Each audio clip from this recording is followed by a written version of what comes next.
Hello everybody watching me live. जल्दी से एक बार बता देंगे कि मैम आप ऑडिबल हो, विजिबल हो, लाइव हो। आप सभी का मेरी क्लास में स्वागत है। जल्दी से आ जाएंगे एक बार सारे प्यारे बच्चे और बता देंगे कि ma'am everything is working perfectly fine. ठीक है। Good morning everyone. Good morning Harsh, good morning Anravati, Pratibha, Pravesh. चलिए बहुत बढ़िया। गुड मॉर्निंग सभी प्यारे बच्चों को। एंड मैम इस हिस्ट्री के लिए प्लेलिस्ट करा देना। Okay, thank you so much. बहुत दिनों बाद मिल रहा है एंड उसके लिए बहुत बहुत sorry that we were unable to take classes. बहुत सारी चीजें जो हैं बट लेकिन अब एवरी डे 11 AM आपको मेरी क्लास मिलने वाली है ऑन दिस यूट्यूब चैनल। तो जो है अब बाकी आपके एग्जाम में लगभग एक महीना रह गया है, 2 दिन एक्स्ट्रा ही मान के चलो। बट थोड़ी बहुत चीजें हो जाती है तो पढ़ाई नहीं हो पाती है, तो एक महीना लगभग रह गया है। लगातार आपको हमारी क्लासेस मिलने वाली है। ठीक है, तो टेंशन परेशानी नहीं लेनी है। तो even I missed you so much. मैं कमेंट्स भी पढ़ रही थी दैट मैम आप कब क्लास लोगे, बच्चे मैसेज करके भी बोल रहे थे। ठीक है, चलिए तो आज की क्लास की शुरुआत करते हैं। कैसे हैं सभी प्यारे बच्चे? चलिए Poonam, good morning, good morning. ठीक है, okay. Even I missed you so much. चलिए भाई, गुड मॉर्निंग ज़ेबा, नीलम, प्रवेश। चलिए क्या करने वाले हैं आज? कोई दिक्कत परेशानी किसी बच्चे को?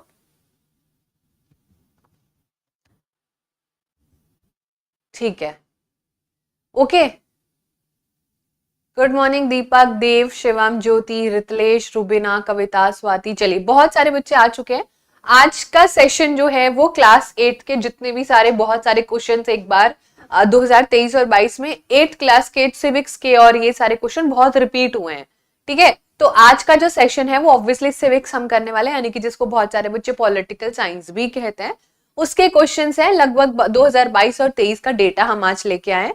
धीरे धीरे जो है क्वेश्चंस की इंटेंसिटी भी बढ़ाएंगे और क्वेश्चंस की जो है फ्रीक्वेंसी और जो नंबरिंग होती है वो भी बढ़ा देंगे। ठीक है, तो ऑब्वियसली हम ये प्रीवियस ईयर क्वेश्चन कर रहे हैं और जो बच्चा अच्छे से प्रीवियस ईयर कर लेगा सीटेट निकालना और ज्यादा आसान हो जाएगा। ठीक है, चलिए शुरू करें। चलो ठीक है, तो यहाँ पर क्लास को शुरू करते हैं बिना किसी समय को गवाएं। बाकी आप सारी चीजों को फॉलो कर सकते हो, अपडेटेड रह सकते हो। कोई डाउट्स या दिक्कत परेशानी होती है तो वो मैसेज करके पूछ सकते हो। 99.9% मैं रिप्लाई कर ही देती हूँ, तो आप जो है यहाँ पर कनेक्टेड भी रह सकते हैं। ठीक है, चलिए पहला क्वेश्चन आपकी स्क्रीन पर आ रहा है। अगर आप सब लोग रेडी हो तो एक बार फटाफट से थम्स अप कमेंट सेक्शन में भेज दो so that I can show you the first question. ठीक है, हाँ जोशना बेटा, अभी तक तो यही है जो भी सारा नोटिफिकेशन में आया है। अदरवाइज ये फ्लक्चुएशन तो कोई दिक्कत नहीं है, दोनों के लिए प्रिपेयर्ड हो। तुम बहुत सुंदर और बहुत ही दिमागदार और बहुत ही ब्रिलियंट बच्चे हो। ठीक है, तो तुम लोगों को टेंशन परेशानी नहीं लेनी है एनीवेज। चलिए ठीक है, पहला क्वेश्चन आपकी स्क्रीन पर आ रहा है, फटाफट से करेंगे, जल्दी से बताएंगे। जल्दी से करो भाई फटाफट से क्वेश्चन को। क्या कह रहा है क्वेश्चन? दिख रहा है? कोई दिक्कत परेशानी देखने में? चलो पढ़ते हैं क्वेश्चन को। The main reason behind having more than one level of government in India is what? Bharat में सरकार के एक से अधिक स्तर होने की मुख्य वजह क्या है? क्यों हमारे हम लोग ये बोलते हैं ना वन जो है हमारा एक देश हो एक इलेक्शन हो, है ना, वन नेशन वन इलेक्शन वाला कैंपेन अगर आपने सुना हो न्यूज में बहुत आता है। लेकिन ऐसा तो हमारे भारत देश में होता नहीं कि सारे लोग एक ही दिन जाके वोट कर रहे हैं। तो पूछ रहा है आपसे, क्या पूछ रहा है कि भारत में एक से ज्यादा भिन्न भिन्न प्रकार की सरकारें क्यों हैं? क्या वो समुदाय की बड़ी संख्याओं के कारण है?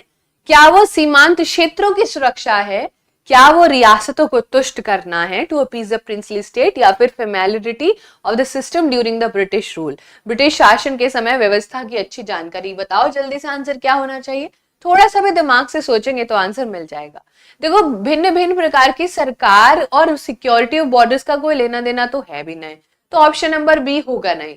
ठीक है, ऑप्शन नंबर बी होगा नहीं, क्योंकि मैम हमारे को पुलिस चाहिए ना बॉर्डर्स पर, तो बॉर्डर्स पर सरकार का क्या मतलब? और इतना भी पता है कि जो डिफेंस के मुद्दे होते हैं वो केंद्र सरकार के पास होते हैं, है ना, इतनी बातें तो हमें पता ही है। लेकिन मैम अगर हम प्रिंसली स्टेट की बात करें तो ये तो पहले एग्जिस्ट करती थी, ये भी नहीं हो सकता, ये भी नहीं हो सकता। और ब्रिटिश रूल तो हम पहले ही त्याग चुके हैं, तो आंसर क्या होगा? लेकिन हमें इसके एक्सप्लेनेशन समझनी है भाई साहब। पहले तो हम ये देख लेते हैं कि आया कहां से है सवाल। हमारा चैप्टर है 1, नाम क्या है? इंडियन कॉन्स्टिट्यूशन, क्लास 8 का, क्लास कक्षा कक्षा 8 का चैप्टर है इंडियन कॉन्स्टिट्यूशन, भारतीय संविधान। ठीक है, कौन सा चैप्टर है? भारतीय संविधान चैप्टर का नाम है। और इस चैप्टर में हमें ये दर्शाया गया है, देखो मैंने आपको पहले ही बताया कि हमारी सारी एनसीईआरटी ना एक माला के तरह है और उसको हमें पिरोते जाना है।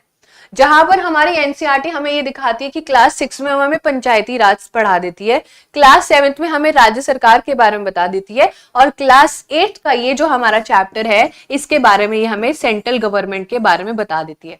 इसी पूरे सिस्टम को फेडरलिज्म कहते हैं। क्या कहते हैं? फेडरलिज्म। एक बार रिवाइज करेंगे फिर पूरा कंसेप्चुअल क्लैरिटी हो जाएगी। फटाफट से यहाँ पर हेडिंग अगर हम डालें और लिखे फेडरलिज्म, ठीक है, और ये क्लास 10 तक खिंच जाता है पूरा चैप्टर, ठीक है, पूरा प्रॉपर चैप्टर है फेडरलिज्म। अब ये फेडरलिज्म क्या होता है समझो ध्यान से। ये लेवल ऑफ सरकार दर्शाता है, ठीक है। तो यहां पर ध्यान से देखना, सबसे ऊपर होगी सेंट्रल गवर्नमेंट। सुन रहे हो ध्यान से? ये जो सेंट्रल गवर्नमेंट होती है काइंड ऑफ ज्यादा पावरफुल होती है, और देश के जितने भी मामूली नहीं मोस्ट इंपॉर्टेंट मुद्दे होते हैं वो ये देखती है। जैसे कि डिफेंस हो गया, करेंसी हो गया, बैंकिंग एंड फाइनेंस हो गया, वो सबको सेंट्रल गवर्नमेंट देखती है। सेंट्रल गवर्नमेंट के नीचे आती है सेंट्रल गवर्नमेंट, कहां पर? यूनियन टेरिटरी, और पूरे भारत में इन्हीं की सरकार होती है, जो कि पीएम वगैरह जो होता है आपको पता ही है। फिर आती है राज्य सरकार, जिसको हम क्या कहते हैं? स्टेट गवर्नमेंट, ठीक है। क्या कहते हैं? राज्य सरकार। समझ में आ गया? लेकिन मैम 1990s तक, भारत में 1990 तक यही सब कुछ चलता था। लेटर ऑन हमें समझ में आया, बहुत बढ़िया एवरीवन, हाँ इसको हिंदी में कहते हैं संघवाद, बहुत बढ़िया हर्ष। उसके बाद हमें समझ में आया कि इतने से काम नहीं चल रहा, हमें और ज्यादा इंटेंसिटी चीजों की बढ़ानी होगी, और इसलिए हमने यहाँ पर लोकल गवर्नमेंट का भी इंट्रोडक्शन कर दिया कि ग्राउंड से उठते हुए हम ऊपर बढ़े और फिर हम सेंट्रल में जाए, ठीक है। हाँ जी, तो ये बताएंगे सभी प्यारे बच्चे कि इसको क्या कहते हैं। इसमें भी हमारा एक टाइप होता है वर्टिकल और हॉरिजॉन्टल। अब वर्टिकल कैसा होता है और हॉरिजॉन्टल कैसा होता है? वर्टिकल मतलब क्या है? जो कि आपको ऊपर से नीचे आते हुए दिख रहा है, जिसमें पावर थोड़ी बहुत कम होते हुए नजर आएगी। एक होता है हॉरिजॉन्टल, ये होता है हॉरिजॉन्टल। इसमें होती है, मैंने आपको पढ़ाया भी वैसे, ये इसमें होता है एग्जीक्यूटिव यानी कि कार्यपालिका, ठीक है। फिर यहां पर होता है लेजिस्लेटिव, ठीक है, और फिर होता है जुडिशरी। इतनी बातें पता होनी चाहिए। इसको कहते हैं हॉरिजॉन्टल। हॉरिजॉन्टल का मतलब होता है एक लेवल पर है, इनकी पावर हमेशा बराबर है, लेकिन यहां पर पावर डिवाइड हो रही है, ठीक है। इतनी बातें सभी प्यारे बच्चों को यहां पर समझ में आई गई होंगी,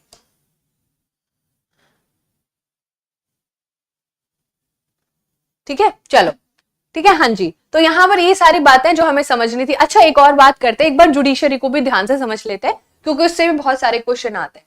अब जुडिशरी में भी हायरार्की है, कोई बच्चा हमें बताना चाहेगा? फटाफट से बताओ, जुडिशरी जो हमारी पूरी न्यायपालिका है उसमें भी हायरार्की है क्या?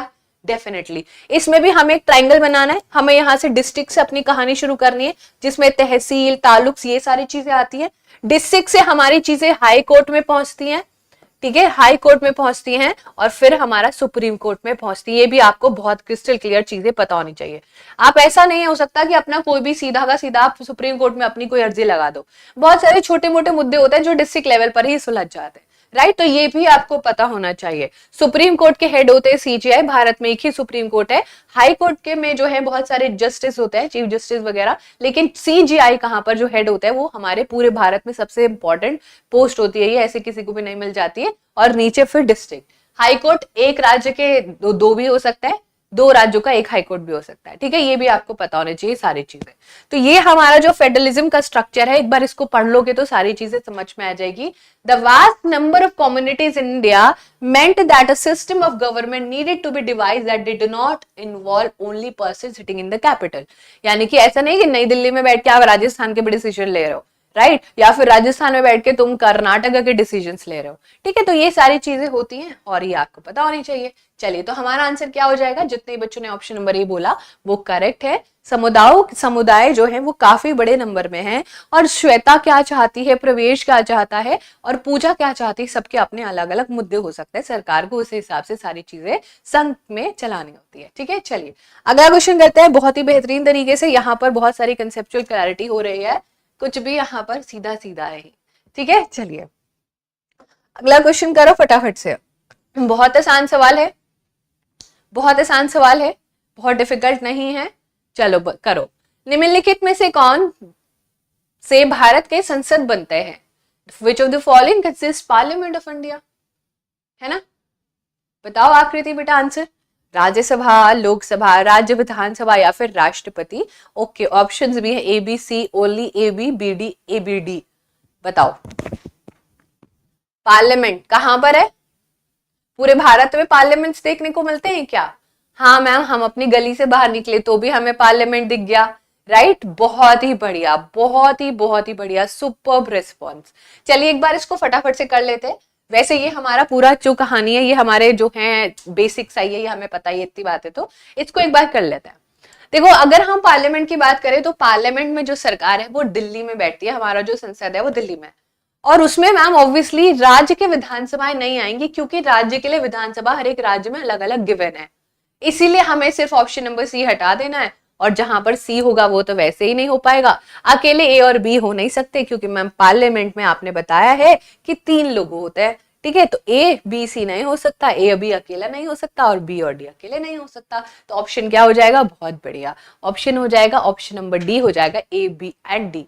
अब बहुत बच्चों को ये बताना है कि प्रेसिडेंट कौन से सदन के जो है हिस्से में रहते हैं।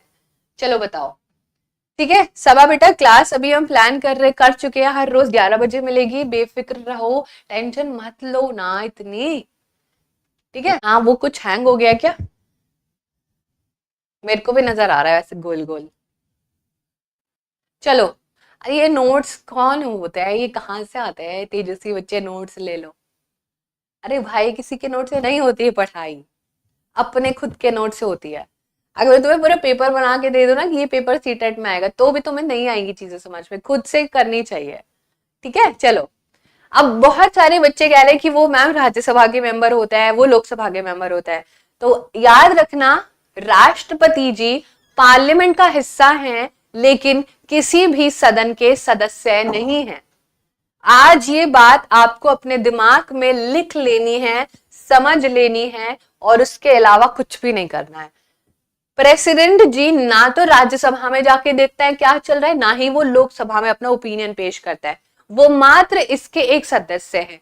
मान लीजिए तुम्हारी फैमिली में क्या है, तुम्हारी फैमिली है ये, और ये फैमिली का नाम है पार्लियामेंट, और इस फैमिली में 3 सदस्य है, तुम और वो और एक और शख्स, ठीक है? समझ गए? मैं, तुम और वो, हाँ, ऐसे तुम इसको समझ सकते हो। तो देखो, पार्लियामेंट में राज्यसभा है, लोकसभा है, और प्रेसिडेंट है, ठीक है भाई? राष्ट्रपति जी है, इनके बिना तो कुछ हो ही नहीं सकता है ना, समझ रहे हो? हमें तो कहा जाता है कि राष्ट्रपति जी तो ऐसे ही हैं, बस एक नाम की जो है पोस्ट होती है, हमें तो यही सिखाया गया है बचपन से। इंडिया में तो पार्लियामेंट्री फॉर्म ऑफ गवर्नमेंट है, जिसमें पीएम हेड होता है। लेकिन अगर इन्होंने किसी भी चीज पर हस्ताक्षर नहीं करे अपना, तो वो कानून नहीं बन सकता है, वो फाइनल डिसीजन तक नहीं पहुंच सकता है। जो भी लोकसभा इंट्रोड्यूस करेगी, उसको राज्यसभा पास करेगी, दोनों का जो भी मुद्दा होगा वो राष्ट्रपति जी के पास पहुंचेगा, लेकिन उनकी पावर नॉमिनल है कि उनको सिग्नेचर करने ही पड़ेंगे, ठीक है? तो ये हमारा होता है। तो हमारा ऑप्शन नंबर डी बिल्कुल करेक्ट है। स्टेट लेजिस्लेटिव असेंबली क्यों नहीं होगा? क्योंकि बेटा ये राज्य नहीं, ये जो हमारी राज्य की विधानसभा है वहां पर बैठती है, ये पार्लियामेंट का हिस्सा नहीं है। ओके, करेक्ट है। चलो, अच्छा एक और बार बता दो, लोकसभा के लोग कहां से चुन के आते हैं? जल्दी से बता दो, चलो बस एक बार। लोकसभा के जो मेंबर है वो कहां से चुन के आते हैं? फटाफट से, अर्पित, आई नीड आंसर, ठीक है? जल्दी से बताएंगे, come on, do it quickly. हमारे जो लोकसभा के लोग हैं वो आते कहां से? कौन है ये तेजस्वी लोग? देखते कौन बताएगा। हमारा इश्यू हो रहा है क्या इंटरनेट का कोई? जनता से चुन के आते हैं, बिल्कुल सही बात है। जनता कहां पर? चुनाव, खास चुनाव करके, है ना, जनता द्वारा, डिफरेंट स्टेट से, हर पूरे भारत से। पूरे भारत में कितनी सीट्स हैं टोटल आपको याद रखना है। तो पूरी कहानी आपसे नहीं पूछी जाएगी कि 552 होते थे, अब 550 बच गए, मिनिमम स्ट्रेंथ 545 है, ये तो पता ही होंगी आपको बातें।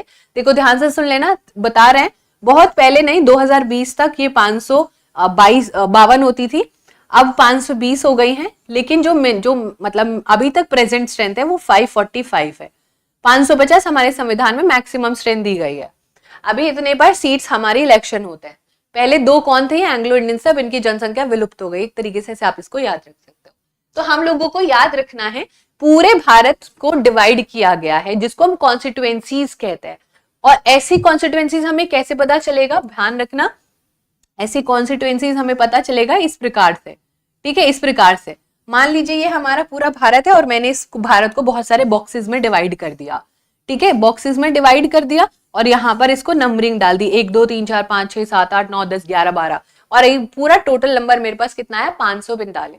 है ना? हाँ जी बेटा। तो यहाँ पर आपको समझना होगा ये 545 लोग पूरे भारत से चुन के आते हैं और दिल्ली में बैठ के हर इंपॉर्टेंट मुद्दे के बारे में बात करते हैं ताकि राजस्थान, गुजरात, कर्नाटका, तमिलनाडु सबकी बात यहाँ पर प्रस्तुत की जा सके। ठीक है, चलिए, तो ये सारी बातें जो आपको पता होनी चाहिए। अगला क्वेश्चन करते हैं। बहुत सारी चीजें पढ़ ली हमने, बहुत सुंदर सवाल है अगला भी। चलो करो, फटाफट से सवाल करने की कोशिश करेंगे। आई होप सवाल बहुत छोटा नहीं हो गया होगा। क्लास 8 का क्वेश्चन है, 2-4 ही क्वेश्चन हुए हैं। चलिए बेटा करो आंसर। क्या कह रहा है? A secular state according to Indian constitution should, भारतीय संविधान के अनुसार एक धर्मनिरपेक्ष राज्य को क्या चाहिए? encourage the dominant religion to bring other religion into its fold, involve in religious activities for nation building, not support any one religion, not interfere in religious conflict in the country। बताओ भाई answer तुम्हारे हिसाब से क्या होना चाहिए? बिल्कुल correct answer है, बिल्कुल करेक्ट आंसर है। चलिए बहुत बढ़िया, है ना? देखो जो चीजें बहुत फास्ट पढ़ाई जाती हैं अक्सर वो याद नहीं रहती, जो चीजें बहुत स्लोली और दिमाग में फिट करके पढ़ाई जाती हैं वो हमेशा याद रहती है, राइट? तो बहुत ही बढ़िया, किसी का भी आंसर गलत नहीं है। तो बहुत तेजी से क्वेश्चन जो है आंसर आ रहा है। रूबी, अर्पित, नम्रता, प्रतिभा, हर्ष, मोहम्मद, इजराइल, प्रगति, अब्दुल, दीपांकर, मनासी। चलिए पिंकी, सरोगिका, अनन्या, बहुत बढ़िया बेटा। चलो बहुत ही सिंपल है और ये हमारा एक बार चैप्टर देख लेते हैं कहाँ से आया है। तो हमारा सवाल जो है व्हाट इज इंडियन सेकुलरिज्म, यहाँ पर अंडरस्टैंडिंग सेकुलरिज्म हमारा चैप्टर है। ठीक है, ये चैप्टर नंबर 2 है क्लास 8 का और ये सुपर से भी डुपर इंपॉर्टेंट है। ठीक है, सुपर से भी डुपर इंपॉर्टेंट है। क्लास 8 की सिविक्स की किताब बहुत जरूरी है और ये पढ़ लोगे तो 6-7 क्लियर हो जाएंगे, 6-7 के बेसिक क्लियर हो जाएंगे। तो यहाँ पर पूरा लिखा हुआ है, इस पूरे के पूरे जो है कि भाई सेकुलरिज्म ये क्या होता है, हमने ये क्यों बात करी है इसके बारे में। देखो यहाँ पर पिक्चर के तहत समझाया हुआ है कि गले लग रहे हैं, हाथ मिलाए हुए हैं ना, अलग अलग पोशाक पहने हुए। देखो यहाँ पर सरदार जी है तो उन्होंने पगड़ी पहनी हुई है, यहाँ पर लड़की तो उसने सूट सलवार, यानी कि दोस्त है सब कोई, कैसा भी दिख रहा है फिर भी उनमें एक दोस्ती का आपको माहौल दिखेगा। तो यहाँ पर लिखा हुआ है कि कोई भी रिलीजियस कम्युनिटी डोमिनेट ना करे एक दूसरे को नीचा ना दिखाए, एक दूसरे पर उसका धर्म थोपा ना जाए, अपनी मनमर्जी होनी चाहिए। लेकिन यहाँ पर पूछा है कि अगर सरकार की बात आएगी तो सरकार को क्या करना चाहिए। तो डेफिनेटली यहाँ पर आपको देखना है कि सरकार एक डोमिनेंट रिलीजन को जो है to bring other religion into its fold. अगर मैं आपको कहने लग जाऊं कि मैं यहाँ पर हूं और मैं आपको कुछ गलत सिखाऊं कि नहीं नहीं वो तो गलत चीजें कर रहा है और तुम्हें जो है इसको ऊपर दिखाना है, नहीं, ये सब नहीं हो सकता। यहाँ पर डोमिनेंट शब्द ही नहीं है, हमारे पूरे संविधान में सब बराबर है। सब पहला फंडामेंटल राइट ही हमारा यही सिखाता है हमको। उसके बाद आता है कि हमें इन्वॉल्व करना चाहिए राष्ट्र के निर्माण के लिए, धार्मिक गतिविधियों को शामिल करना चाहिए। ये कौन सी बात हो गई भाई? ये भी कोई बात नहीं होती है। ठीक है, तो यहाँ पर याद रखना ये भी आंसर नहीं हो सकता है हमारा। ऑप्शन नंबर डी पे जाएंगे तो अगर सरकार इंटरफेयर नहीं करेगी, कॉन्फ्लिक्ट हुए जा रहा है और सरकार कुछ बोलेगी नहीं तो लोगों के बीच में हिंसा भड़कती जाएगी, तो वो ऐसा भी नहीं कर सकती। लेकिन यहाँ पर क्या है, किसी एक धर्म को समर्थन नहीं देना है, किसी एक धर्म को समर्थन डेफिनेटली सरकार नहीं दे सकती है। इसके लिए एक बहुत ही बेहतरीन से एग्जांपल है श्रीलंका। श्रीलंका में इतना भयंकर सिविल वॉर हुआ था कि उनकी जनसंख्या ऑलमोस्ट विलुप्त के तरफ बढ़ने लगी थी। लोग आपस में लड़ रहे हैं धर्म को लेके, जाति को लेके, कास्टिज्म को लेके। तो ये नहीं होना चाहिए कि सरकार बोले कि नहीं हम तो एक ही धर्म को मानते हैं, तो बाकी धर्म के लोग तो नाराज हो जाएंगे ना और धार्मिक हिंसा बढ़ जाएगी, है ना, जिसको कि हम लोग यहाँ पर कॉम्युनलिज्म कह सकते हैं, कम्युनिटीज बच जाएंगी। तो ये हमारा होना चाहिए करेक्ट आंसर, जो कि 99% बच्चों ने सही आंसर दिया है। बहुत बढ़िया। हाँ, उसमें एक सिन्हालाज से उनके और बीच में बड़ी दिक्कत परेशानी हो रही थी। सिन्हालाज जो थे वो मेजोरिटी में थे, बाकी लोगों को नौकरियां ही नहीं मिलती थी, उनको नौकरियां मिलती जा रही है। ठीक है, इतने दिनों बाद क्लास हुई और आज नेटवर्क भी फुल एटीट्यूड में है, फुल एटीट्यूड में भाई साहब। चलिए करिए क्वेश्चन को फटाफट से, ज्यादा ही छोटा हो गया। करो भाई क्वेश्चन को करो, ऐसे क्वेश्चन आता है और ये क्वेश्चन जल्दबाजी में निपटाई नहीं जा सकते। जो बच्चे कमेंट सेक्शन बोलते हैं मैम जल्दी करो जल्दी करो, ये क्वेश्चन जल्दी आराम से लंबी सी सांस लेके क्वेश्चन को करना है। अभी लग रहा होगा कि भयभीत करने वाला सवाल है, लेकिन है बहुत हलवा क्वेश्चन। चलो करते हैं इसको। India has an integrated judiciary system. अब सबसे पहले तो इंटीग्रेटेड का मतलब ही समझ लो कि एक्चुअली में इंटीग्रेटेड का मतलब क्या होता है। भारत के पास एकीकृत न्यायिक व्यवस्था है। एकीकृत मतलब क्या है कि तुम अपने किसी इंसान से एकदम बधे हुए हो, एकदम जुड़े हुए, एकदम इंटीग्रेटेड हो, तुम्हारी जॉइंट फैमिली है, बहुत प्यार मोहब्बत से सब लोग रह रहे हैं। चलिए आइए इसको करते हैं। अब कह रहा है कि इंटीग्रेटेड जुडिशरी सिस्टम का मतलब क्या है, कि कौन से व्याख्याओं को बेहतर प्रस्तुत कर रहा है। कह रहा है कि कोई भी इंसान हायर कोर्ट में जा सकता है अगर वो लोअर कोर्ट की जजमेंट से खुश नहीं है। व्यक्ति उच्च न्यायालय जा सकता है अगर वह निचली अदालत के फैसले से संतुष्ट नहीं है। उसके बाद आपसे कह रहा है कि ऊपरी अदालतों द्वारा दिए गए निर्णय निचली अदालतों पर बाध्यकारी नहीं है। Decision made by high court are not binding on the lower court.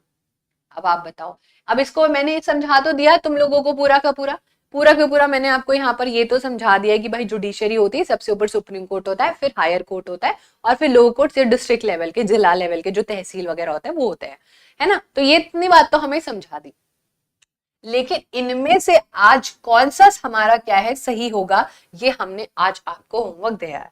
ठीक है, ये हमने आपको होमवर्क दे रहे हैं जो कि आपको कमेंट सेक्शन में करना है।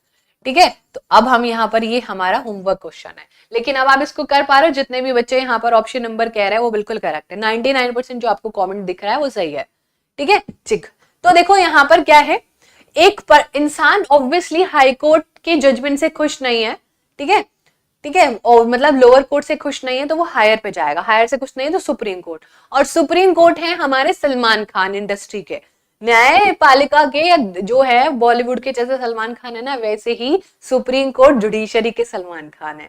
एक बार उन्होंने जो कमिटमेंट कर दी इसके बाद वो किसी की भी नहीं सुनते हैं, उन्होंने जो कह दिया वो कह दिया। अब ऑप्शन नंबर बी क्या कहता है कि जो हाई कोर्ट ने डिसीजन ले दिया वो लोअर कोर्ट नहीं मानेगा। ठीक है, तो ये आपको बताना है कमेंट सेक्शन में जब वीडियो आपको दिखेगी तब। लेकिन कल हम जब क्लास करेंगे तो इसको पक्का डिस्कस करेंगे इन डिटेल। ठीक है, चलो अगला क्वेश्चन करते हैं। वैसे यहाँ पर प्रूफ भी डाल दिया है, पूरा का पूरा है हमारा चैप्टर 4 है क्लास 8 का जुडिशरी नाम। ठीक है, इसको पढ़ना पूरा मिल जाएगा आपको। क्लास 8 का चैप्टर नंबर है 4, नाम है चैप्टर का जुडिशरी। इसमें ये पूरी स्टेटमेंट मिल जाएगी इंटीग्रेटेड वाले पोर्शन में। कर लेना इसको डाउनलोड करके। एनसीईआरटी वेबसाइट से सारी पीडीएफ फ्री मिल जाएंगी। थोड़ी सी तो मेहनत करनी, और टीचर बनने के लिए और मेहनत करनी पड़ेगी। ये तो बस एक जो है पड़ाव है जो पार करना है ना, ये तो वो क्या बोलते हैं उसको, प्री है जो निकालना है। मेंस तो भैया पेपर देके करना है। चलिए अगला क्वेश्चन करते हैं फटाफट से। बताओ, ये क्वेश्चन थोड़ा सा शुरुआत हो जाती है हमारे क्लास 8 से ही, लेकिन इसकी पहुंचती है बात 9 तक। बताओ प्रेरणा बेटा, क्लास का टाइमलाइन है every day 11 AM from Monday to Friday, and Saturday Sunday को मैराथन वगैरह प्लान करेंगे जो 20 या 15 दिन बचे होंगे। ठीक है, ओके, चलिए आंसर बताओ भाई क्या कह रहा है। The process of ghettoization of a particular community results in, किसी समुदाय के गिटोइजेशन की प्रक्रिया का क्या नतीजा होता है। ये क्या है और ये क्या दर्शाता है। ये हमारा चैप्टर है मार्जिनलाइजेशन, एक चैप्टर है।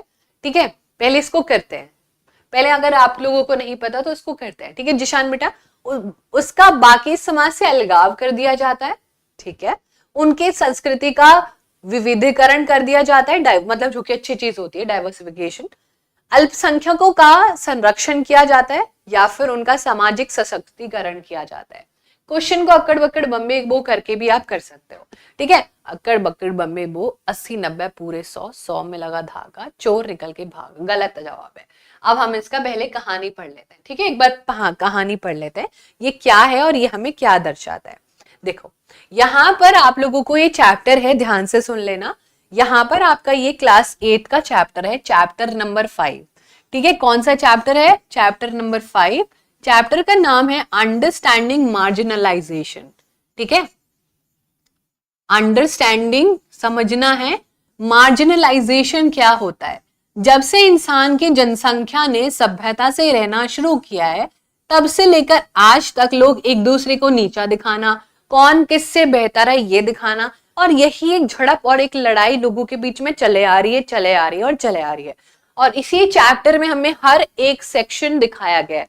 दलित की स्टोरी दिखाई गई है, महिलाओं की स्टोरी दिखाई गई है, और कुछ ऐसे तबके जो अपने शक्ल, अपने रंग, अपने जो है जैसी उनकी सूरत होगी उसके आधार पर उनके साथ भेदभाव होता था, ये हमें इस पूरे चैप्टर में दर्शाया गया है। ठीक है, तो यहाँ पर देखना कि हमें मुस्लिम्स का भी पूरा दिखाया गया है, और यहीं पर ही गिटोइजेशन का भी हमें समटाइम्स जो है क्या होता है ये समझते हैं। तो ये जो गेटवाइजेशन होता है यहाँ पर ना, किसी कम्युनिटी को अलगाव कर देना, उसको यहाँ पर डिस्क्रिमिनेट करना, ये सारी चीजें हमें यहाँ पर दिखाई हैं। और ये जो शब्द है घीटोस, ये आपका हिटलर ने क्लास 9th में इसका इस्तेमाल किया था। ये घीटोस जो थे, आपको पता है यहूदी जो लोग थे वो हिटलर को बिल्कुल पसंद नहीं थे, क्योंकि हिटलर कहता था कि जो आयरन लोग होंगे सिर्फ वही जिंदा रहने चाहिए, जिनकी आंखें नीली कलर के हों, बाल गोल्डन कलर के, वही जिंदा रहने चाहिए, जो कि जिनको कि हम यहूदी कहते थे। तो यहूदी लोग हिटलर को बिल्कुल पसंद नहीं थे। तो ये जो शब्द है ये एक तरीके से आपको अलगाव करते हुए नजर आएगा। जो समाज में सब लोग रह रहे हैं, अब कल को मान लो कि यहाँ पर 4-5 लोग आके बैठ जाओ और मैं बोलूं कि नहीं नहीं तुम अच्छे नहीं लग रहे हो, आज तुमने अच्छे कपड़े नहीं पहना, आज तुम रूम से बाहर निकल जाओ, तो क्या ये सही होगा? और रोज डेली में उसके साथ वही बिहेव करने लग जाऊं और उसको एक अलग कमरा दे दूं, है ना? इस प्रकार से लोगों के साथ होता था, होता आया है और हो भी रहा है। और यही चैप्टर हमें ये सिखाता है कि ऐसा नहीं होना चाहिए और ये गलत है, और आगे आने वाले समय में आप एक अध्यापक बनोगे और सही और गलत का फैसला बच्चों को पढ़ाओगे। बस यही हम लोगों को यहाँ पर समझना था। ये जो गेटोइजेशन था ये कुछ भी नहीं है, ये सेग्रीगेशन होता है समाज से कुछ लोगों का, ठीक है? समाज से उनको अलग कर दिया जाता है, उनको बहुत बार समझाया जाता है। तुम्हें पता है जो एनी फ्रैंक की डायरी अगर आपने सुना हो, एनी फ्रैंक जो बच्ची थी उसने अपनी पूरी उस कहानी में लिखा है, वो भी मार दी गई थी, उसको भी जो है घीटोस में भेज के। तो इन लोगों के दिमाग में इतना ज्यादा फीड हो गया था कि वो बुरे दिखते हैं, उनमें से बहुत गंदी सी बदबू आती है, कि वो सुसाइड करने के लिए रेडी हो जाते थे कि हम तो अलग दिखते हैं। और उनको ये समझाया जाता था कि तुम जब अगला जन्म लोगे तो बहुत आयरन बन के पैदा होगे। तो लोगों ने अपना लिया था। तो यही सेग्रीगेशन जो होता है, यही गेटवाइजेशन होता है, ठीक है? चलिए अगला क्वेश्चन करते हैं। बाकी आपको पता है माइनॉरिटीज की प्रोटेक्शन तो रिजर्वेशन से हो रही है, सोशल एम्पावरमेंट का ये कोई मतलब नहीं है, और डाइवर्सिफिकेशन तो अपने आप में बहुत ही अच्छी चीज होती है ना? भारत सबसे डाइवर्स कंट्री है पूरी दुनिया की। चलिए अगला क्वेश्चन करते हैं, बहुत ही सुंदर सवाल है, करो जल्दी से, बताओ, ठीक है?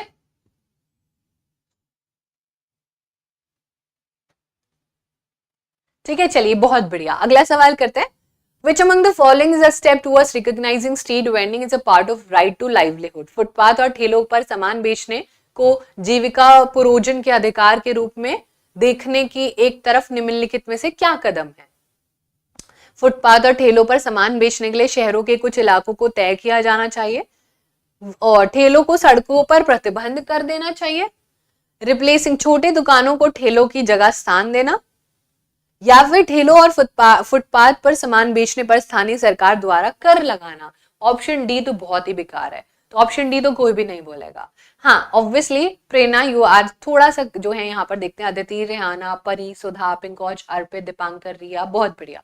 देखो करते हैं इसको थोड़ा सा, कौन से नहीं होंगे पहले उसको ऑड वन आउट करते हैं। तो सबसे पहले ठेलों को सड़कों पर प्रतिबंध लगाना, ये उनकी जिंदगी छिन जाएगी ना, उनसे उनका रोजगार छिन जाएगा ना। जो आपके गली मोहल्ले में साइकिल पे इतनी मेहनत लेके कुछ सामान घर पे बना के उसको बेचने आ रहे हैं, उनका भी तो मन है ना, उनका रोजमर्रा की जीविका चलते रहे। तो ये नहीं होगा, बैन नहीं कर सकते, ठीक है? बैन हम यहाँ पर नहीं, जो शब्द है वो यूज करेंगे। उसके साथ साथ ऑप्शन भी नहीं हो सकता, डी को थोड़ा सा कंसीडर करते हैं, डी को कंसीडर करेंगे। तो ठेलों और फुटपाथ पर सामान बेचने पर स्थानीय सरकार द्वारा कर लगाना। भाई कितना पैसा कमा रहा है एक ठेले वाला, 4-5 करोड़ की तो सेल कर नहीं रहा, मुश्किल से मुश्किल कुल मिला के सब कुछ खर्चा पानी निकाल के 100, 150, 200 रुपए वो कमा पा रहा है ना? तो ये भी हमारा ऑप्शन नहीं होगा कि हम उसको कर लगा दें कि अरे तूने आज 200 रुपए कहा, इस पर तो तुझसे 20% हम टैक्स ले लेंगे। तो बेटा टैक्स कलेक्शन भी यहाँ पर सही नहीं होगा, लेकिन ये होता है। आपने कभी देखा हो, कभी आप अपने घर के आसपास के वीकली जो बाजार लगते हैं हफ्ते वाले, उसमें टैक्स कलेक्शन करने वाले आते हैं और सारे लोग उसको पैसा भी देते हैं, ठीक है? तो वो बात अलग है। अब बचते हैं ऑप्शन नंबर ए और सी, चलो इसको देखते हैं थोड़ा सा। अब कह रहे हैं कि जो replacing vendor with small shops, छोटे दुकानों को ठेले की जगह स्थान देना।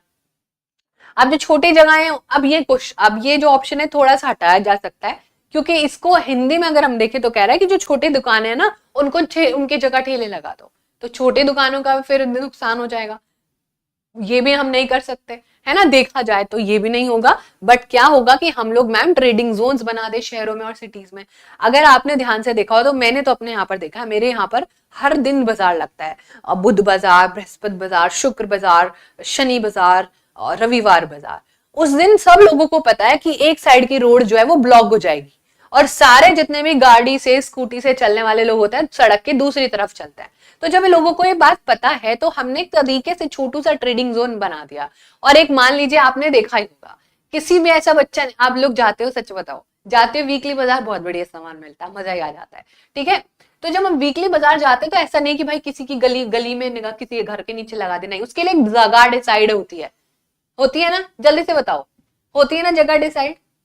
गए हो तुम लोग वीकली बाजार, जरूर जाते हैं, है ना, एग्जैक्टली exactly। तो वहां पर देखते हो बहुत एक, जब तुम जा रहे हो तो बहुत भीड़ है, किसी दिन तुम वहां पर गुजर रहे तो वो खाली मैदान है, जैसे रामलीला वगैरह भी जहां पर होती है, ये तो ट्रेडिंग जोन्स होते हैं, बस सिंपल से होती है ना, गुड।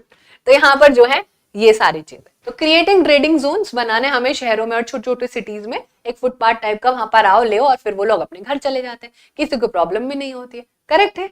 तो जाया करो, एसएसटी तो पूरी समाज में देखने वाली चीज है। चलो ये हो गया हमारा यहाँ पर क्वेश्चन का जवाब। अब ये किसी का गलत नहीं होना चाहिए, फटाफट से करो, देख लो रिपीटेड सवाल है। मैम नाइकी प्यूमा सस्ते में मिल जाता है, बहुत बढ़िया, मेरे लिए भी भिजवा देना, ठीक है, बहुत ही मजा आ गया। चलिए हनी बेटा मुझे सिलेबस नहीं पता, शेयर कर देना तो I will go through the syllabus, ठीक है, बाकी तो सबका सेम ही होता है ना। बट मेरे को इतना पता है कि आपकी ये सारी जो चीजें यहाँ पर पढ़ाई जा रही है इसको हम आपको जो है एसएसटी टीजीटी एसएसटी तक प्रिपेयर करवा देंगे इसी से, इतना तो मैं तुमसे कह सकती हूँ, बेसिक्स तो बहुत क्लियर हो जाएंगे, है ना, इतना तो मेरे को जो है अपने ऊपर भरोसा है। ऑब्वियसली कुछ भी नहीं देखना है हमें, यहाँ पर सिर्फ लोकसभा राज्यसभा नहीं हो सकता हमारा आंसर, सिर्फ राज्यसभा प्रेसिडेंट नहीं हो सकते, लोकसभा प्रेसिडेंट नहीं हो सकता, ऑप्शन नंबर डी करेक्ट है। Without wasting any time let's go back to the next question. चलिए ये छोटी सी एक बहुत प्यारी सी कहानी है, अगर पता है तो कर लीजिए वरना एक नई चीज सीखने को मिलेगी, और वो चीज ये होगी कि क्वेश्चन कहीं से भी आ सकता है, हमारे को बिल्कुल तटस्थ रूप से प्रिपेयर्ड रहना है, ठीक है। और एक और चीज यहाँ पर देखनी है कि प्लीज आज फिर से क्लास के बीच में रिक्वेस्ट करेंगे एनसीईआरटी ले आओ खरीद के, और नहीं खरीद सकते हो तो पीडीएफ फ्री की डाउनलोड कर लो और उनको बार बार पढ़ो प्लीज प्लीज प्लीज। और 8th क्लास की तो पढ़नी ही है। 8th क्लास से शुरू कर सकते हो अगर बेसिक बहुत स्ट्रांग है, बेसिक नहीं स्ट्रांग है तो 6ठी 7वीं और 8वीं कर लो प्लीज, ठीक है। सिर्फ सीटेट नहीं निकालना है, टीजीटी एसएसटी निकालना है, बड़ा बड़ा गोल मारना है ना। चलिए चलिए तो यहाँ पर क्या है हमारा आंसर हो जाएगा, ओम प्रकाश वाल्मीकि की प्रसिद्ध आत्मकथा झूठन उजागर करती है जातीय भेदभाव को, लैंगिक असमानता gender inequalities, region based discrimination क्षेत्र आधारित भेदभाव, या फिर धार्मिक मतभेद को, ठीक है। चलिए एक बार इसको देख लेते हैं। यहाँ पर आप लोगों को ये जो है झूठन जो किताब है, ये जो हमारे वाल्मीकि जी जो थे, ठीक है, काफी बहुत मतलब दिल दहलाने वाली इनकी कहानी है, इसमें दी गई है कहानी, थोड़ा सा भी पढ़ोगे तो आपको देखना, मतलब मेरे को बहुत इमोशनल ऐसे हो जाता है कि यार कैसे कैसे चीजें देखनी पड़ती थी कुछ कुछ लोगों को। तो ये जो हमारे ओम प्रकाश वाल्मीकि जी थे, जब सब बच्चे पढ़ रहे होते थे तो ये क्लास स्कूल में झाड़ू लगाते थे, can you imagine the pain, ठीक है। तो इस प्रकार की एक कहानी है क्योंकि वो एक दलित समाज से आते थे और दलित समाज को बेसिक अधिकार नहीं दिए जाते थे जीने के और पढ़ने के, एक सेम हैंडपंप से पानी, सेम ग्लास से पानी नहीं पिया जाने दिया जाता था, अगर उनको कोई छू ले तो उनको मार पिटाई कर दी जाती थी। तो यहाँ पर लिखा हुआ है कि जब सारे बच्चे पढ़ रहे होते थे, हिंदी में ट्रांसलेट करके बता रहे, तो मैं झाड़ू लगा रहा होता था, हेडमास्टर सामने कमरे में बैठा होता था और मुझे देख रहा होता था, मुझे पानी पीने की भी इजाजत नहीं थी, मैं सारा दिन पूरे स्कूल में झाड़ू लगाता था, मुझे दरवाजे खिड़कियां कमरे हर चीज साफ करनी पड़ती थी और टीचर्स मेरे ऊपर सारा दिन नजर रखते थे। कैन यू इमेजिन ऐसी सिचुएशन कि जहां पर ये सारी चीजें हो रही हो और उनको कैसा लग रहा है, ठीक है। तो यहाँ पर आप देख सकते हो दूसरी भी स्टोरी इनकी दी गई है कि किस प्रकार से यहाँ पर सारी चीजें हो रही थी। तो आप इमेजिन करो कि आपकी जब आप टीचर बन जाओ तो आपकी क्लास में 32 बच्चे हैं और एक बच्चा पूरे स्कूल में झाड़ू लगाए, पूरे स्कूल में वो क्या करे, खिड़कियां दरवाजे साफ करे, तो बाकी बच्चे उसके साथ कैसे पेश आएंगे। तो ये हमारी कहानी है ओम प्रकाश वाल्मीकि जी, जिनको झूठा बचा कुचा खाना दिया जाता था, ठीक है। इसीलिए यहाँ पर आपको देखने को मिलेगा जो भी बच्ची कुची चीजें होती थी, बच्ची कुची किताबें होती थी, वो उनको यहाँ पर दी जाती थी। बच्चों के स्कूल से जाने के बाद भी वो सफाई करके वापस घर जाते थे और उनको पढ़ने नहीं दिया जाता था। तो ये सारी चीजें हैं। और उनके पिताजी एक बार आ गए थे और उन्होंने यहाँ पर लिखा भी हुआ है यही कि उनके जब ऐसा कुछ हो रहा था तो एक दिन उनके पिताजी ने देख लिया और उनके पिताजी ने बहुत ज्यादा जो है डांटा भी टीचर्स को। बट लेकिन ऑब्वियसली यहाँ पर बहुत सारी चीजें हैं जो कि दर्शाई जा रही हैं और ये तो एक कहानी है। आप लोगों को नहीं पता है तो एक और कहानी है जो हमारी किताबों में दर्शाई जाती है।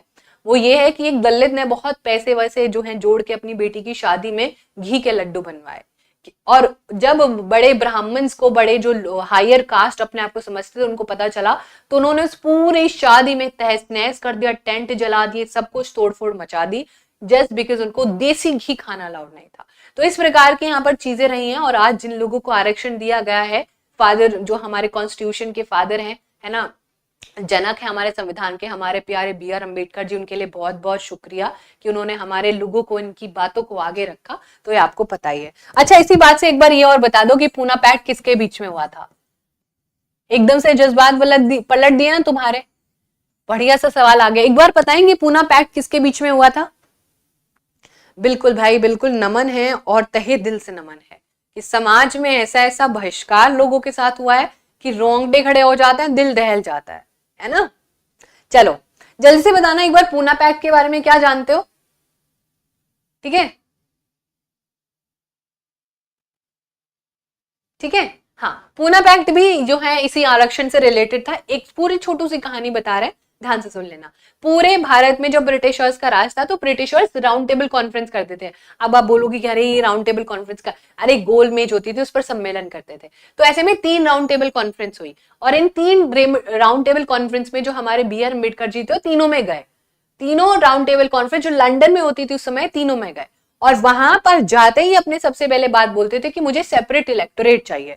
जो मेरे दलित लोग हैं, जो मेरे समुदाय के लोग हैं, मुझे उनको राजनीति में आगे करना, उन्हें जिंदगी में आगे बढ़ाना है। अदरवाइज जो ब्राह्मण से जो अपर क्लास है वो मेरे लोगों को नीचे दिखा के दबा देंगे उनकी आवाज।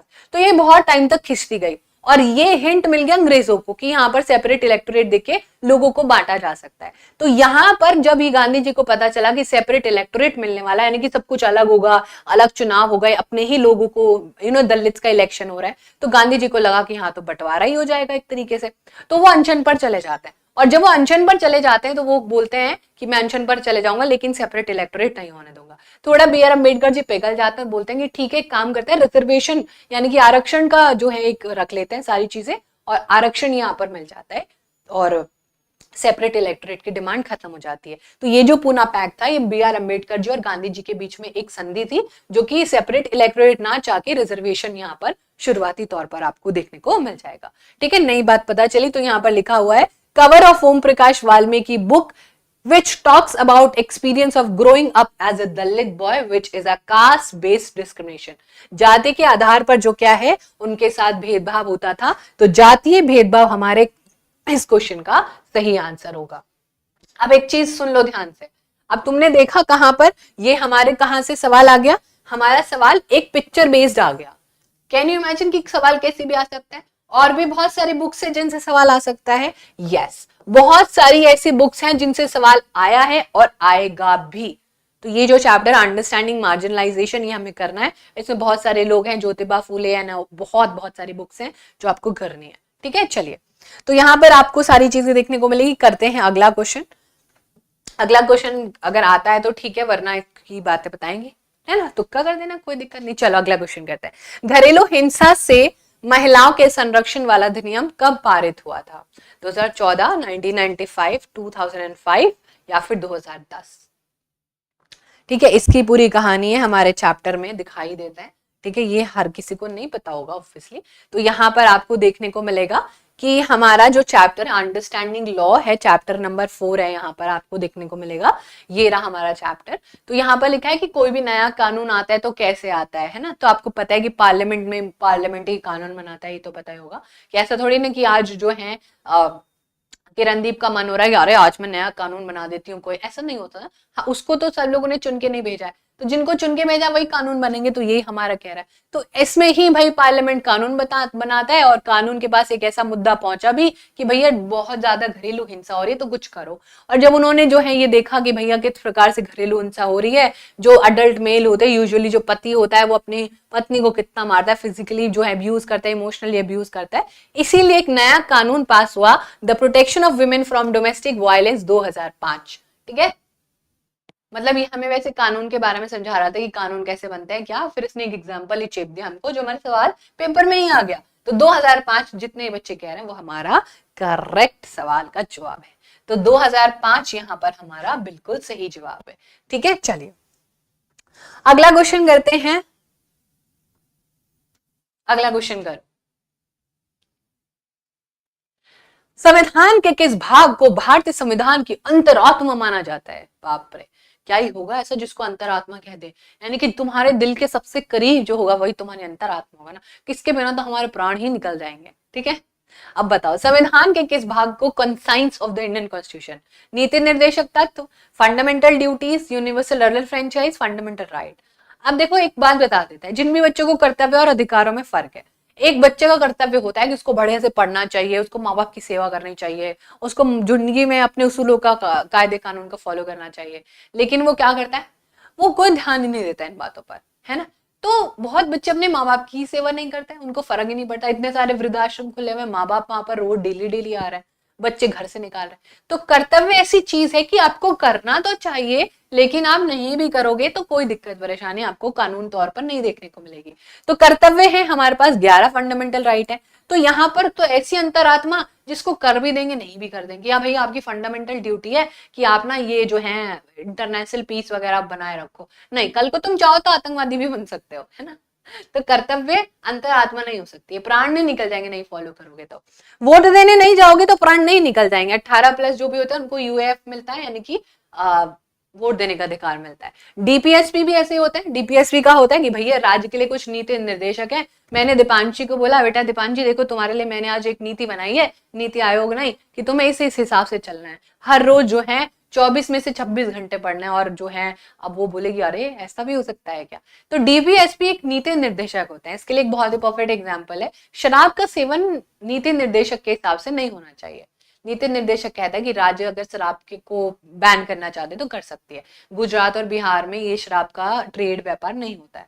अब वो राज्य की नीति की भैया उसे नहीं बेचती शराब, लेकिन पूरे भारत में तो धड़ल्ले से बिक रही है ना, तो ये भी नहीं हो सकता। ऐसी चीज जो हो जाएगी नहीं हो सकती, वो तो अंतरात्मा नहीं हो सकती। अंतरात्मा वो है जो हमारे मौलिक अधिकार है, जो हमें आंख बंद करके भी जो है दिखाई देंगे। और इसका यहाँ पे बेटा ऑब्वियसली हम आपको सारी चीजें बोलेंगे प्रूफ के साथ साथ।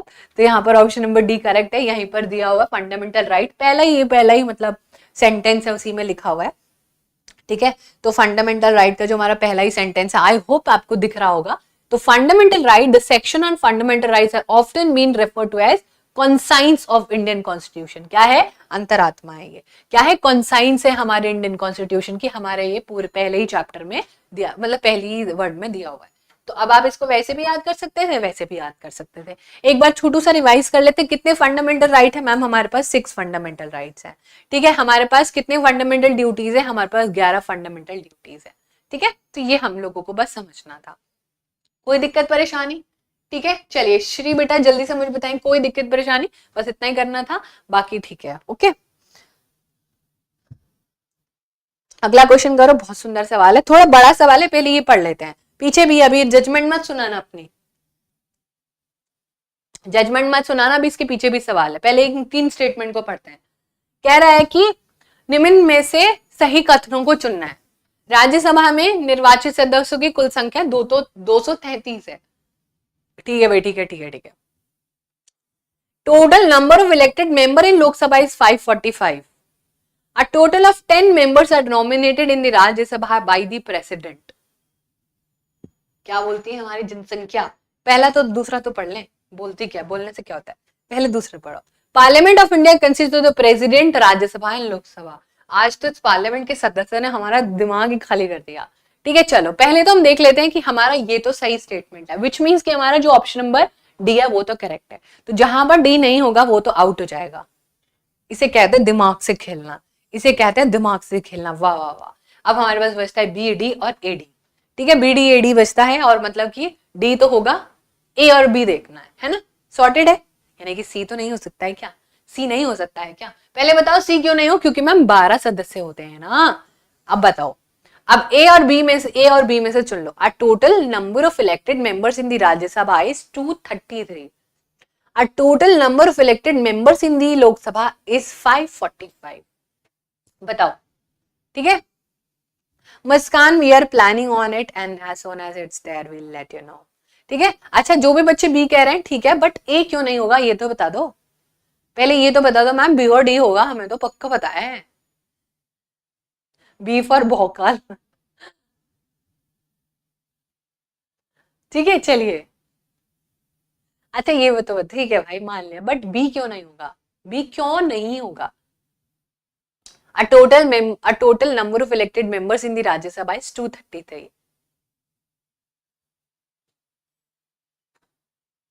वेरी गुड एवरीवन, ठीक है, क्योंकि मैम स्ट्रेंथ का नंबर गलत लिखा हुआ है। ठीक है, वेरी गुड। तो यहाँ पर बिल्कुल करेक्ट है, इलेक्टेड मेंबर्स जो है हमारे कितने होते हैं 543, ये हमारा बिल्कुल ऑप्शन नंबर करेक्ट हो जाएगा।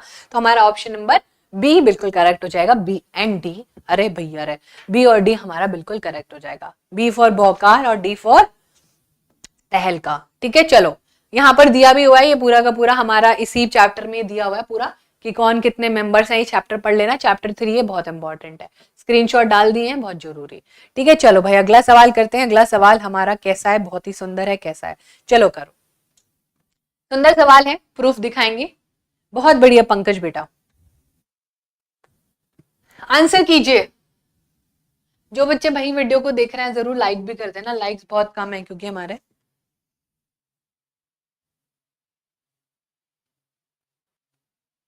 चलो भाई आंसर बताएंगे। कह रहा है कि which of the following is to be an, is be an example, English गलत लिखी है, टू बी होना चाहिए, to be an example of employment with job security. अब आप बोलोगे कि मैम ये क्या है, पहले सवाल, अब ऐसी नौकरी जहां पर आप बहुत खुश हो, है ना, ऐसी नौकरी की सुरक्षा है कि जितनी मर्जी छुट्टी ले रहा हूँ, इधर घूमने जा रहा हूँ, उधर घूमने जा रहा हूँ, मजे ही मजे, है ना। तो ऐसे में आपको देखना होगा कि निम्नलिखित में से ऐसा कौन सा व्यक्ति है जिसका रोजगार में कोई टेंशन नहीं है, उसको दिवाली की छुट्टी मिल रही है, उसको संडे की छुट्टी मिल रही है, उसको सरकारी छुट्टी मिल रही है। अब देखो, डेली वेज लेबर दिहाड़ी मजदूर के साथ ऐसा होता है, उसको दिवाली छुट्टी मिल जाए, भाई साहब उसको जीना आराम कर देंगे, उसका जीना आराम कर देंगे, बारिश होगी नहीं आया पैसा नहीं मिलेगा, तो वो तो यहाँ पर नहीं हो सकता, उसके पास तो कोई सुरक्षा नहीं है अपनी नौकरी की। उसके बाद आ जाता है अनियमित कर्मचारी। अरे अनियमित है, कभी काम मिल रहा है कभी काम नहीं मिल रहा है ना।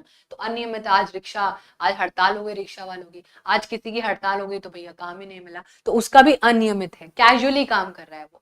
फिर आता है मौसमी कर्मचारी, है ना, तो मौसम के आधार से बेटा काम मिलता है। आपको पता है कि अगर कोई आइसक्रीम बेच रहा है तो गर्मियों में आइसक्रीम बेचेगा, सर्दियों में फिर बिना काम के हो जाएगा, है ना। तो इसी प्रकार से सबसे ज्यादा एग्रीकल्चर में देखने को मिलता है कि जब भी कोई मौसम आता है कि जब बीज बोया जाता है और उसकी फसल काटने तक का जो टाइम है उसमें उनके पास काम ही नहीं होता है, क्योंकि ऐसा तो है नहीं आज बीज बोया और कल को फसल उग जाएगी, फसल उगने में टाइम लगता है, तो ये भी नहीं हो सकता। लेकिन एक रेगुलर वर्कर जो कि 9 बजे निकल जाता है घर से और 5 बजे वापस आता है, उसको सारी हॉलीडेज मिलती हैं, उसको जितना भी सारा पर्क्स होता है, जब आपकी सरकारी नौकरी लग जाएगी तो भी आपको मिलेगी, या फिर आप बहुत अच्छी सी किसी इंस्टीट्यूशन में या बहुत अच्छी सी मल्टीनेशनल यानी कि जिनको एमएनसी कहते हैं वहां पर काम करते हो तो वहां पर आपको ये सारी सुविधाएं मिलेंगी।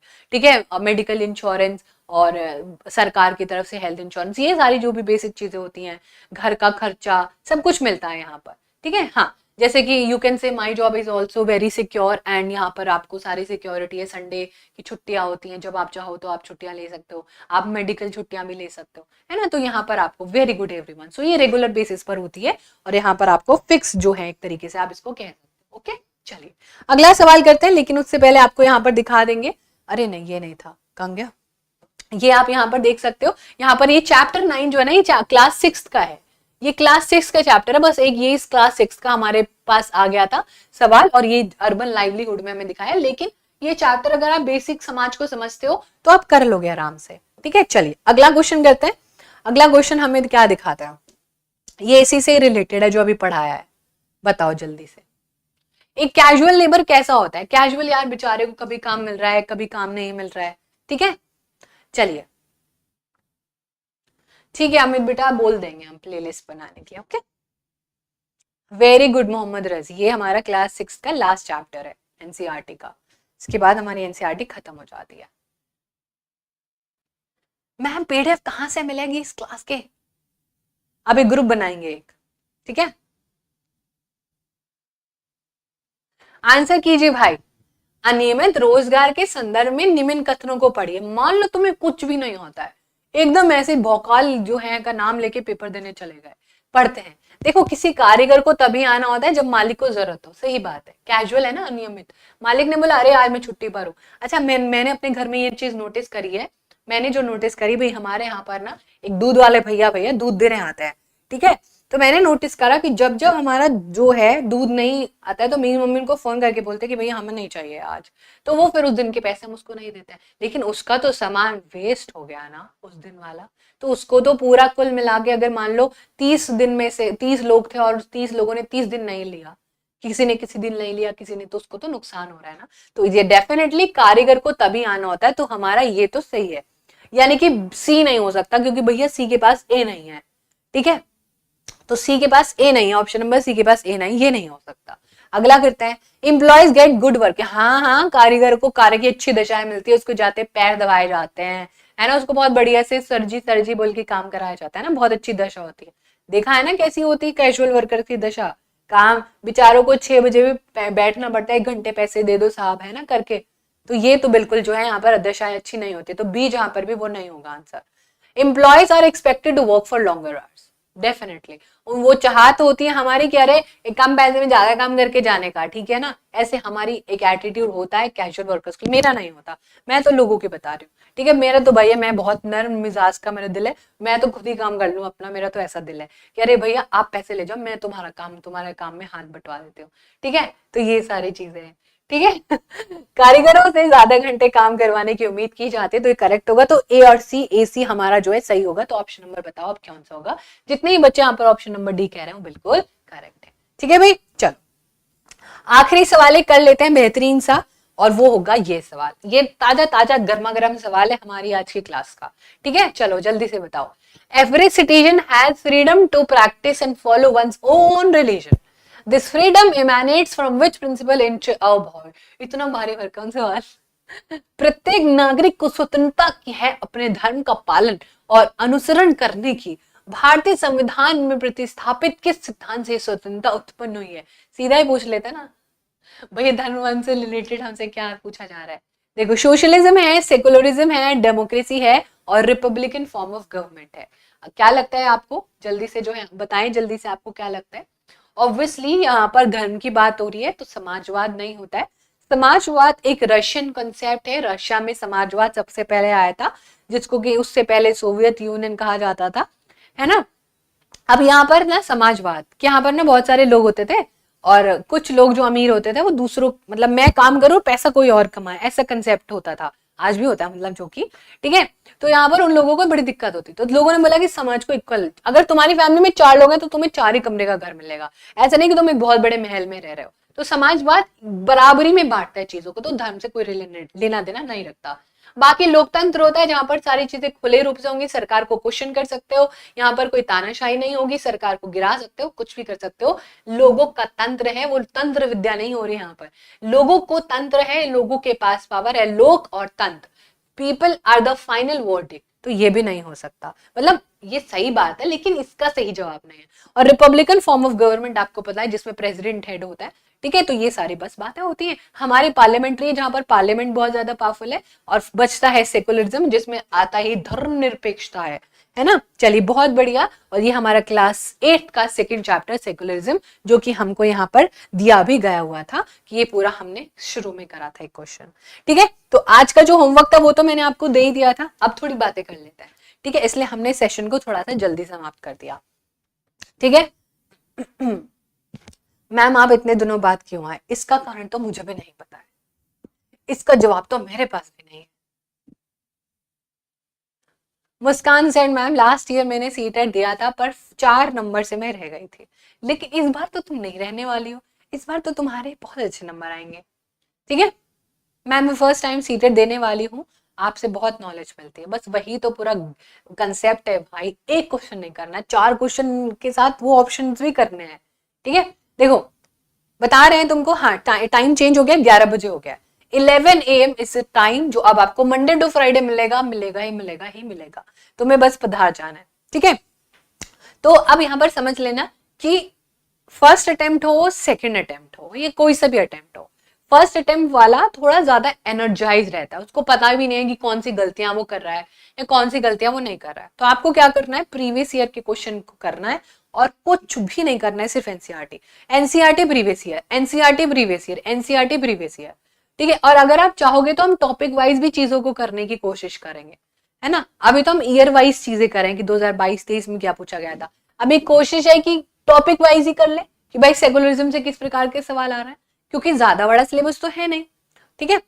अब आता है सीटेट जो दूसरी तीसरी बार दे रहा है, उसको पता चल गया कि भैया कमी कहाँ आ रही है, किसमें क्या कितनी कमी रह रही है, तो वो करो और उसको फिर उन चीजों को इम्प्रूव करो और ज्यादा से ज्यादा प्रीवियस ईयर पेपर लगाने हैं, वही रामबाण है इस पेपर को निकालने का, ठीक है।